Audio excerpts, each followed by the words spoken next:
이탈리아 거리에서 뜻밖의 장면이 포착되었습니다. 문화 장벽이 높기로 소문난 이곳에서 한국 음식과 이야기가 어떻게 사람들의 마음을 뒤흔들었는지 한 여성 다큐멘터리 PD가 직접 기록했습니다. LA의 작은 아파트를 떠나 로마, 밀라노, 베네치아, 토리노까지 누비며 그녀는 차가운 시선과 따뜻한 미소를 차례로 마주했습니다. 한 번도 경험해보지 못한 맛 앞에서 얼굴을 찡그리던 이들이 어느 순간에는 감탄의 눈빛을 감추지 못했는데요. 도대체 무엇이 그들의 편견을 깨뜨렸을까요? 한국의 전통과 이탈리아의 현대가 만나는 순간 어떤 기적 같은 변화가 일어났는지 지금부터 함께 보시죠. 안녕하세요. 저는 율리아 베일이라고 합니다. 다큐멘터리를 만드는 사람이에요. 미국 LA에 있는 작은 아파트에서 살고 있어요. 창문 밖으로는 분주한 거리와 사람들, 그리고 출근하는 차량 소리가 들려요. 제 책상 위에는 언제 이야기를 담아낼지 기다리고 있는 카메라가 올려져 있었어요. 3달 전 온라인에서 읽은 한 기사가 저를 화나게 했어요. 이탈리아에 사는 어떤 사람들이 한국과 한국인에 대해 이야기한 내용이었어요. 기사는 많은 이탈리아 사람이 한국을 후진국이라고 생각한다고 전했어요. 심지어 한국인들이 이탈리아에 어울리지 않는다고까지 했죠. 몇몇 이탈리아 사람들은 소셜미디어에 한국 음식을 비난하는 글을 올리기도 했어요. 저는 그 기사를 보고 믿을 수가 없었어요. 한국에는 아름다운 산과 훌륭한 음식이 있고 수천 년의 역사가 있어요. 한국 사람들은 친절하고 성실하며 창의적이에요. 이 사실은 LA에 사는 한국 친구들이 제게 직접 가르쳐 준 거예요. 다큐멘터리 제작자로서 저는 직접 확인해야만 했어요. 아파트에만 앉아서 궁금해할 수는 없었어요. 직접 그곳에 가서 보고 들어야 했죠. 카메라를 들고 이탈리아로 날아가 이 문제에 대해 다큐멘터리를 만들기로 마음먹었어요. 이탈리아 사람들과 그곳에 사는 한국인들을 만나 이야기할 거예요. 식당과 가게, 여러 동네를 방문하며 보고 듣는 모든 것을 기록할 거예요. 어쩌면 서로를 더 잘 이해하도록 돕게 될 수도 있겠다고 생각했어요. LA를 떠나기 전날 밤 잠이 오지 않았어요. 이탈리아에서 무슨 일을 겪게 될지 계속 생각했거든요. 저는 창문 밖 LA의 불빛을 바라봤어요. 이곳은 다양한 나라 사람들이 함께 살아가는 도시예요. 한 거리만 걸어도 5가지 언어를 들을 수 있고 20가지가 넘는 나라 음식을 맛볼 수 있죠. 대부분의 사람은 서로 다른 문화를 존중하려고 노력해요. 하지만 세상 모든 도시가 LA 같지는 않겠죠. 다음 날 아침, 무언가 중요한 여정을 떠나는 것처럼 무거운 느낌이 들었어요. 캐리어를 끌고 공항으로 향했죠. 창가에 앉아 구름이 발 아래를 흘러가는 모습을 지켜봤어요. 그 아래에서는 사람들이 제각기 살아가고 있을 텐데 아마 한국에 대해 생각해 본 사람은 많지 않을 거예요. 그중 얼마나 많은 사람이 한국인을 만나거나 한국 음식을 먹어봤을까요? 비행기가 마침내 로마에 착륙했을 때 저는 설레면서도 떨렸어요. 드디어 제 여정이 시작되는 순간이었어요. 저는 로마에서 맞은 첫날 아침, 작은 호텔 방에서 일찍 일어났어요. 얇은 커튼 사이로 햇빛이 스며들고 아래에서 도시가 깨어나는 소리가 들렸어요. 차들이 경적을 울리고 어딘가에선 교회 종소리가 울려 퍼졌어요. 저는 카메라를 집어들고 로마 거리로 나섰어요. 도시는 상상했던 것보다 더 아름다웠어요. 고대 건축물들이 현대적인 상점들 옆에 당당히 서 있었어요. 돌로 만든 조각상들이 분주한 광장을 굽어보고 있었고 사람들은 커피를 마시며 페이스트리를 즐기고 있었어요. 저는 카메라를 들어 올리고 보이는 모든 장면을 기록했어요. 서점에 들러 한국어 책을 물었을 때 점원이 마치 불가능한 부탁을 받은 사람처럼 저를 바라봤어요. 저는 또 다른 것들도 눈치챘어요. 가게 진열창에는 아시아인 형태의 마네킹이 전통 의상이라고 걸려 있었지만 중국, 일본, 한국 스타일이 한데 뒤섞여 있었어요. 마치 모두 똑같은 것처럼 다뤄지고 있었어요. 아시안 푸드라고만 적힌 간판 아래 어느 나라 음식인지 구분조차 할 수 없었죠. 저는 그날 남은 시간을 여러 동네를 걸어 다니며 기록하는 데 보냈어요. 그리고 저는 마르코라는 현지 기자를 만났어요. 그는 작은 신문사에서 일하는 분이었는데 제가 다큐멘터리 프로젝트에 대해 말하자 반짝이는 눈빛으로 관심을 보여주셨어요. 그는 로마도 변하고 있지만 변화가 더디고 때로는 어려운 일이라고 설명해 주셨어요. 마르코 씨는 저와 함께 도시를 돌아다니며 제 눈에 띄지 않았던 장소를 알려주셨어요. 외국인에게 더 친절한 동네, 정통 이탈리아 음식만을 내세우는 식당, 낯선 언어를 듣고 달라지는 사람들의 표정 같은 미묘한 차이를 지적해 주셨어요. 저녁이 되자 저는 지치고 낙담했어요. 첫날은 문제의 진실을 보여주었어요. 이제 해답이 무엇인지 알아봐야 할 차례였어요. 로마에서 실망스러운 사흘을 보낸 뒤 저는 고속열차를 타고 밀라노로 향했어요. 밀라노가 로마와 다를지 궁금했어요. 밀라노에 오기 전에 조사를 많이 해뒀어요. 이 도시에 작은 한국 커뮤니티가 있다는 것과 서울키친이라는 한국 식당 주소도 찾아냈죠. 식당은 포르타 가리발디라는 동네에 있었는데 국제적인 비즈니스와 식당이 많은 곳으로 알려져 있었어요. 문을 열자마자 맛있는 냄새가 코를 찔렀어요. 마늘과 참기름 냄새, 그리고 매콤한 향이 섞여 입맛을 돋웠어요. 식당 안은 나무 테이블과 의자로 따뜻하고 아늑했어요. 배경에는 한국 음악이 부드럽게 흐르고 벽에는 한국산과 전통 무용을 담은 사진들이 걸려 있었어요. 주인이자 셰프인 분은 김민수 씨였어요. 그는 5년 전 아내와 어린 딸을 데리고 서울에서 밀라노로 와서 이곳을 열었다고 했어요. 아내는 손님을 서빙하며 딸은 구석 테이블에서 숙제를 하고 있었어요. 저는 제 소개를 하고 다큐멘터리 프로젝트에 대해 설명했어요. 김민수 씨는 아주 반가워하며 이야기해 주셨어요. 밀라노에서 한국 식당을 열 때의 어려움을 들려주셨죠. 처음엔 아무도 한국 음식을 먹어본 적이 없어서 사람들을 설득하는 게 정말 힘들었다고 했어요. 그런데 대화를 나누는 동안 놀라운 일이 일어났어요. 저녁이 되자 이탈리아 손님들이 하나둘 들어오기 시작했어요. 먼저 긴장한 듯 호기심 가득한 젊은 커플이 왔고, 이어 정확히 먹고 싶은 걸 알고 온 듯한 중년 신사, 그리고 메뉴를 가리키며 묻는 어린 자녀가 있는 가족이 들어왔어요. 저는 구석에 카메라를 설치하고 녹화를 시작했어요. 김민수 씨가 김치, 불고기, 비빔밥 등 접시를 하나씩 내놓았어요. 김치는 빨갛고 매콤했고 불고기는 뜨거운 접시에 지글지글 구워졌으며 돌그릇에 담긴 비빔밥은 끝까지 따뜻한 채로 나왔어요. 젊은 커플이 먼저 김치를 맛봤어요. 남자는 불고기를 먹고 눈이 반짝였어요. 웨이터를 불러 고기가 뭐냐, 어떻게 만든 거냐고 묻더라고요.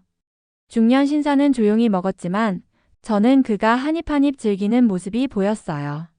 나갈 때는 카운터에 들러 김민수 씨와 몇 분이고 이야기하며 식당과 음식에 대해 물어봤어요.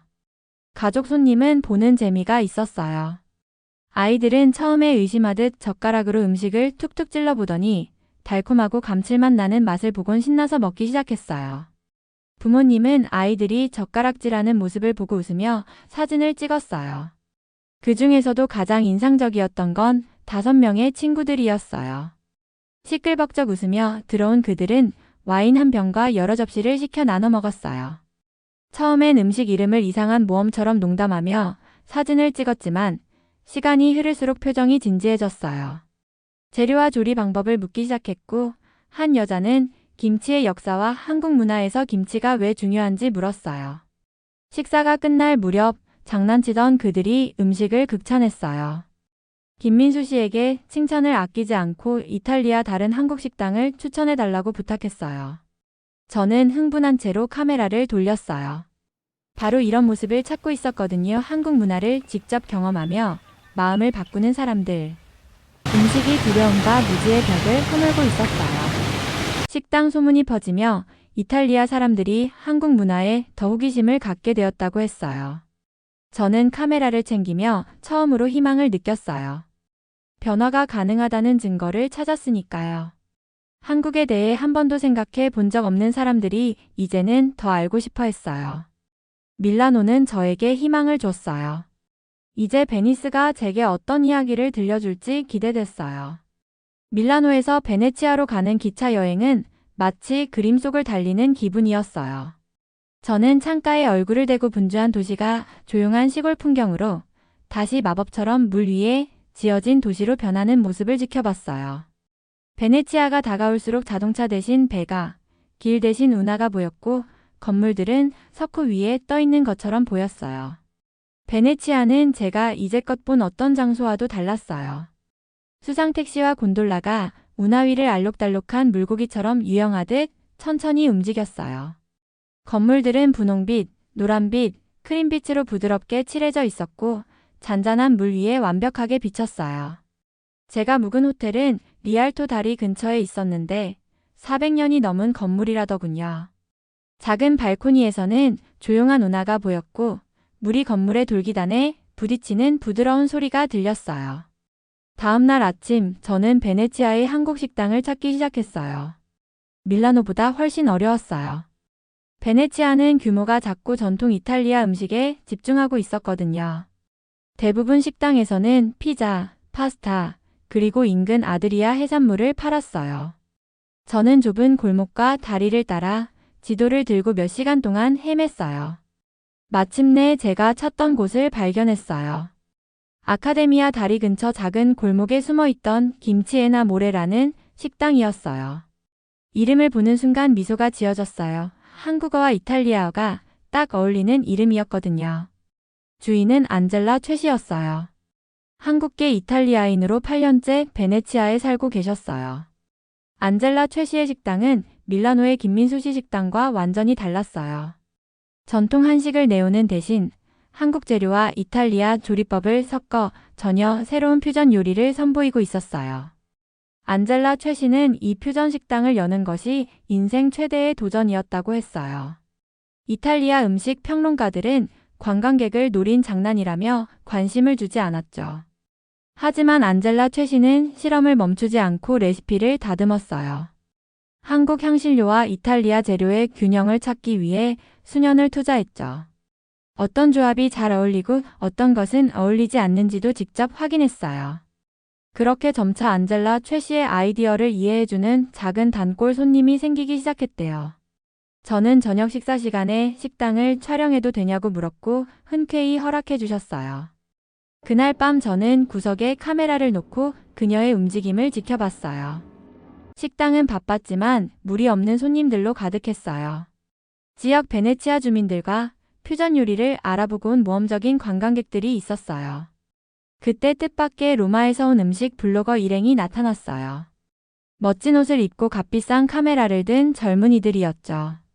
이들은 여러 요리를 주문하고 하나하나 사진을 찍기 시작했어요.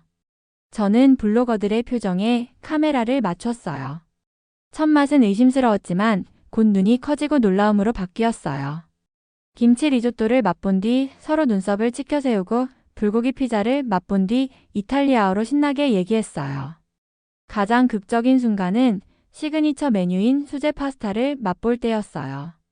고추장 소스에 토마토와 바지를 섞은 그 파스타를 한 블로거가 천천히 음미하다가 무대 위 배우처럼 활짝 웃었어요. 다른 블로거들도 그 즉시 달려들어 맛보더니 주방으로 와 안젤라 최 씨에게 요리법과 재료에 대해 묻기 시작했어요. 그날 밤 식당 문을 닫고 난 뒤 안젤라 최 씨는 테이블에 앉아 울었어요. 기쁨과 안도의 눈물이었대요. 수년간 자신의 퓨전 아이디어를 증명하느라 싸워왔는데 마침내 인정받았다고 하셨어요. 저는 카메라를 챙기며 특별한 순간을 목격했다는 사실에 감사했어요. 안젤라 최 씨는 맛있는 음식을 넘어서 두 문화를 연결하는 다리를 놓았어요. 조용한 베네치아 거리를 걸어 호텔로 돌아오면서 혁신과 전통이 공존할 수 있고 가장 작은 공간에서 가장 강력한 변화가 일어날 수 있다는 걸 배웠어요. 제 마지막 여정지는 북부 이탈리아의 토리노였어요. 토리노의 아시아 커뮤니티가 늘고 있다는 얘기를 들어서 어떤 모습을 볼 수 있을지 궁금했어요. 첫날, 저는 카메라를 들고 시내를 돌아다니며 한국 문화를 찾아봤어요. 그런데 기대와 달리 걱정스러운 장면이 눈에 들어왔어요. 한 거리에서 한식 바비큐라는 간판을 단 식당 3곳을 발견했어요. 자세히 보니 문제가 있었어요. 첫 번째 식당은 중국식 볶음밥과 일본식 초밥 사진만 걸려 있었고 두 번째 식당은 정통 한국 국수라 광고했지만 메뉴는 모두 한문으로만 적혀 있었어요. 세 번째 식당이 가장 혼란스러웠어요. 웨이첸 씨라는 중국인이 운영하는 곳이었죠. 그는 곳곳에 태극기와 한국 명소 사진을 붙여놓았지만 부엌에서 보고 있자니 중국식 만두를 한국 만두라고 팔고 있었어요. 한국 음식을 모르는 관광객들은 이걸 한국 문화 체험이라 착각하고 주문했죠. 저는 답답하고 화가 났어요. 이런 가짜 한식당 때문에 진짜 한국 문화를 이해하기가 더 어려워진다는 걸 뼈저리게 느꼈어요. 누군가 맛없는 가짜 한국 음식을 먹고 한국 음식은 입에 맞지 않다고 하면 한국 음식 전체가 나쁜 줄 알 테니까요. 그때 2블록 떨어진 곳에서 작은 식료품점을 발견했어요. 서울 마켓이라는 이름의 상점이었죠. 매장은 작았지만 고추장, 김치, 떡, 그리고 한국에서 직수입한 수십 가지 제품으로 가득했어요. 가게 주인은 15년째 토리노에 사는 박씨 부부였어요. 박씨 부인은 가게를 처음 열었을 때는 토리노의 한국 사업체가 자기들 뿐이었다고 말씀해 주셨어요. 이제는 여러 아시아 식당과 가게가 생겼지만 모두가 정직하게 운영되는 건 아니었다고 하셨어요. 저는 오후 내내 서울 마켓 안팎에서 촬영했어요. 앞서 느낀 답답함에도 불구하고 이곳이 저에게 희망을 주었어요. 이탈리아 손님들이 자주 들러 한국 재료와 조리법에 대해 질문했거든요. 박씨 부인은 고추장을 이탈리아 요리에 어떻게 사용하는지, 집에서 김치를 만드는 방법, 토리노에서 좋은 한식당을 찾는 팁까지 친절히 설명해 주셨어요. 한 손님은 한국인 남편과 결혼한 루치아 씨였어요. 그녀는 매주 전통 한국 음식을 만들 재료를 사러 왔어요. 한국 음식을 배우며 남편의 문화를 더 깊이 이해하게 되었다고 하셨고, 이제는 이탈리아 친구들에게 한식 만드는 법을 가르쳐주고 계셨죠. 가장 재미있던 손님은 한국식 치킨을 만들 재료를 찾으러 온 10대 이탈리아 친구들이었어요. 인터넷에서 레시피를 보고 직접 만들어 보겠다며 왔어요. 박씨 부인은 필요한 재료를 모두 알려주고 간단한 레시피도 적어주었어요. 이 장면들을 촬영하면서 토리노가 제게 문화 변화에 대해 중요한 교훈을 주고 있다는 걸 깨달았어요. 변화는 항상 순조롭지 않고 완벽하지 않다는 사실이었어요.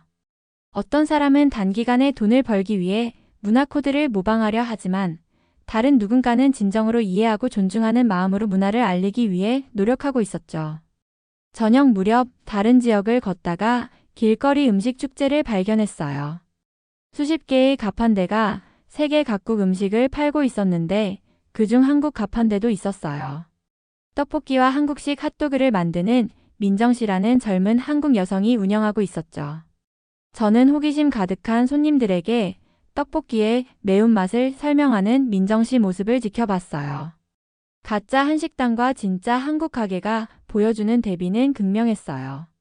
진짜 한국 가게와 가판대는 한국 문화를 사랑하게 된 이탈리아 손님들로 활기가 넘쳤어요.